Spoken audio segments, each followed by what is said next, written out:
মৃত বউকে কবর দিয়ে ওখানেই বসেছিলাম। এমন মুহূর্তে কবর থেকে আওয়াজ আসলো, আমাকে বাঁচাও প্লিজ, আমি মরি নাই, কেউ কি আসো এখানে?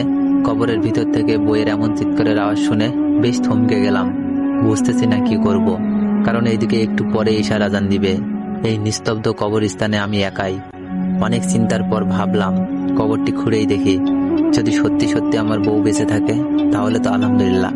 কথাটি ভেবেই হাত দিয়ে কবরের মাটিগুলো সরাতে লাগলাম।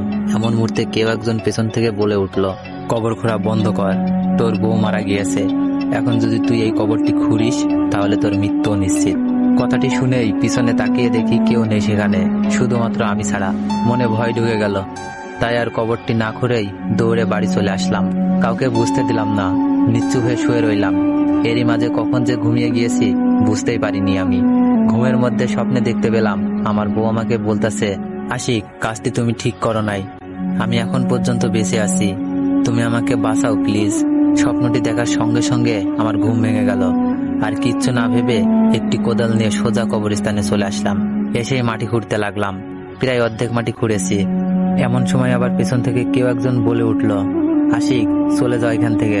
এইবার সাহস নিয়ে বললাম, সাহস থাকলে আমার সামনে এসে কথা বল, এমন চোরের মতো লুকিয়ে কথা বলিস না। তবুও আমি সামনে গেলে তুই হার্ট অ্যাটাক করবি, এটাই ভালো হবে, চলে যা। আমি কোনোভাবেই চলে যাব না, যদিও যাই আমার বউকে নিয়েই যাব, ও এখনো মারা যায়নি। দেখি লোকটা হাসতে হাসতে বলল, আমার কথাগুলো শুনলি না, তোকে পস্তাতে হবে। আমি বললাম, সেটা তোকে নিয়ে ভাবতে হবে না, আমার কাজ আমাকে করতে দে, বুঝতে পেরেছিস?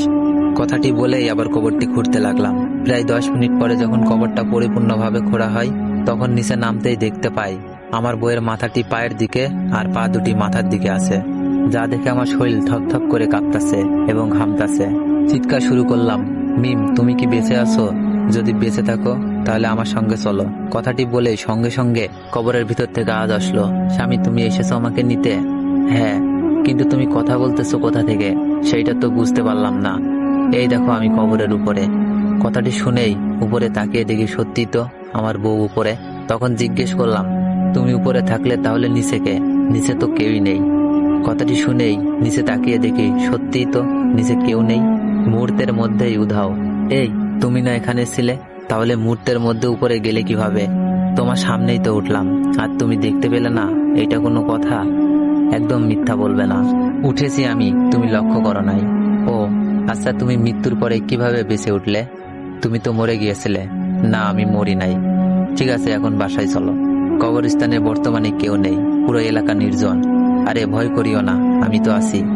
বইয়ের কথাই আশিক একটু আশ্চর্য হলো, কারণ যেই মেয়েটি সন্ধ্যা হলে বাইরে যেতে ভয় পেত সে কিভাবে বলতেছে ভয় পেও না, আমি আছি। আচ্ছা মিম, তোমার ভয় লাগতেছে না? না, ভয় লাগতেছে না। তুমি থাকতে কিসের ভয় বলো? এরপরে মিমকে নিয়ে সোজা বাসায় চলে আসলাম।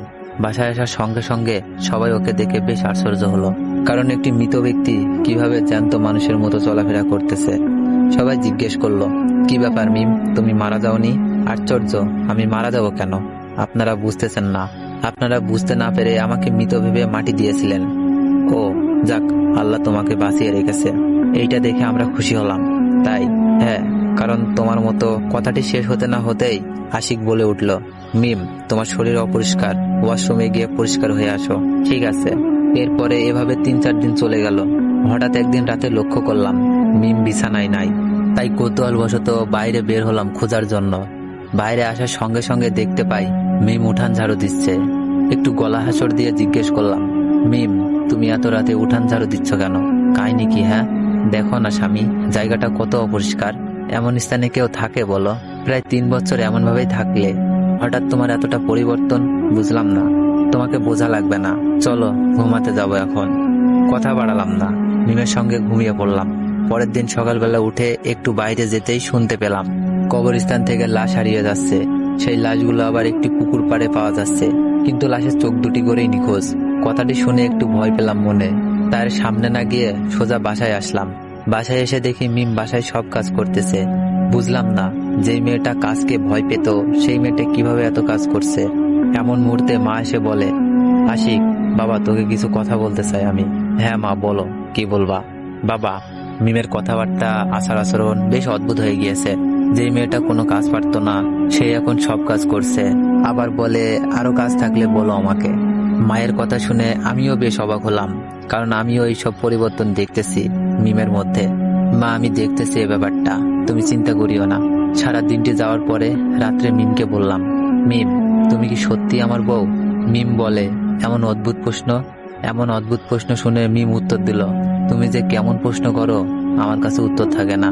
তাই এই, তুমি এখন ঘুমাও তো, আমার ভীষণ ঘুম পাচ্ছে এখন।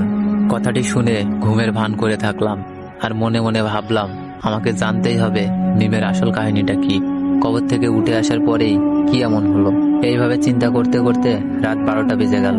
এমনও মুহূর্তে দরজা খোলার শব্দ পেলাম, তাই সঙ্গে সঙ্গে উঠে পড়লাম। উঠেই দেখি মিমি একটি সাদা শাড়ি পরে কোথায় যেন যাচ্ছে। কৌতূহল হয়ে তার পিছু নিলাম, দেখি কোথায় যায়। এত রাতে এই সাদা শাড়ি পরে প্রায় 2-3 মিনিট পিছু নেওয়ার পরে দেখলাম মিম কবরস্থানের দিকে যাচ্ছে, যেটা দেখে আমার বুকটা একটু কম্পন দিয়ে উঠল। তবুও পিছু যেতে থাকলাম। অবশেষে যখন কবরস্থানের কাছে চলে আসলাম, তখনই দেখি মিম তার শরীর থেকে সেই সাদা শাড়িটি সম্পূর্ণ খুলে ফেললো। এইবার মিম চিৎকার করে বলতে লাগলো, অভ্র, খুব শীঘ্রই তুমি আবার পৃথিবীতে চলে আসবে, আর মাত্র কিছু চোখ লাগবে। মিমের এমন চিৎকারের আওয়াজ শেষ হওয়ার পরে সঙ্গে সঙ্গে একটি ছেলে কণ্ঠ ভেসে আসলো, কোহিলিকা, তোমার জীবনে আমি শীঘ্রই ফিরে আসব, তুমি চেষ্টা চালিয়ে যাও। এমন মুহূর্তে পেছন থেকে কেউ একজন এসে আমাকে বলে, গল্পটি সেকেন্ড পার্ট চাইলে বেশি বেশি কমেন্ট করুন, আর যদি আপনারা ফুল গল্পটি